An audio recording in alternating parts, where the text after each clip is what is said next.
The Everlasting Wonka, Chapter 2. Into the out-of-control room.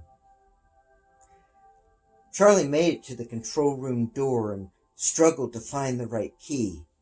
Talking to himself, he moaned and groaned, "Oh, come on!" Jostling the keys, the Oompa Loompas knew he desperately wanted in, and so they finally opened it from the inside. "Which screen?" Charlie cried. In a room filled with monitors that faced every area and every angle possible, they pointed him in the right direction. Charlie watched the cameras following the chocolate river. For a brief moment, all the monitors went black. Then, just as quickly, one word appeared on 3 different screens, creating a message that Charlie read aloud. "Don't be alarmed." Again, the screens went blank, flashing back on with the message, "This is all part of my request, Charlie." Then the recorded voice of Mr. Wonka came over the speakers, as pictures of the river flashed here and there on the screens. "Charlie, and my dear family, all of you," they heard Mr. Wonka begin. "Consider this my last will and testament of sorts. I'm not good at goodbyes. I don't like good things to come to an end. How could bye ever be good? I especially hated closing down my factory years ago, but lessons learned. Just as I shut down the factory and was able to open a new one, so also my life here is closing.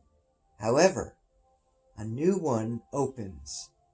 I'm trusting Charlie and each of you to be that new life. Let me and my dreams live on in what you do."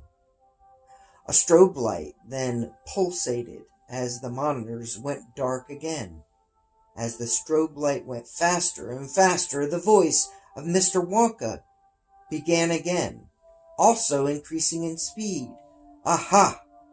Now I will take you to the last adventure.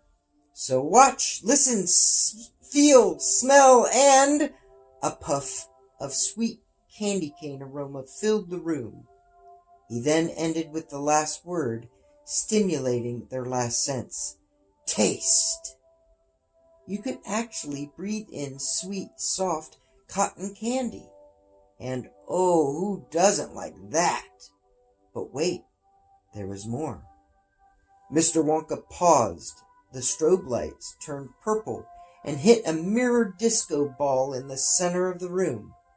Although Charlie was now in his 20s and knew Mr. Wonka did everything with such flair, he was confused, sad, and filled with anxiety, fearing for Mr. Wonka's life. Willy Wonka was not just a mentor, nor was he just a friend. He had become family. The light hitting the mirror ball sent a message scrolling about the room, and Mr. Wonka's pre-recorded voice matched the written words, carrying his typical flair. "In a moment, you will see my last few moments with you on this earth. I've programmed the monitors to show exactly what happened to me and how it happened. But I am sure you all are asking, why? Very well. Enough dilly and enough dally, if you don't say so myself," he chuckled. "So, here is what gets who. I mean," clearing his throat, "who gets what?" Just then, it was as if everything broke down. The Oompa Loompas started shouting, "The Wonkanator! The Wonkanator!" That was the name they gave the generator. The room was too dark to find the main switch. Just then, Wonka's voice came through the overhead speakers, very calm and comforting. "The Wonka generator is not failing, friends, and neither shall I. I have many things I could not reveal to anyone when I was alive.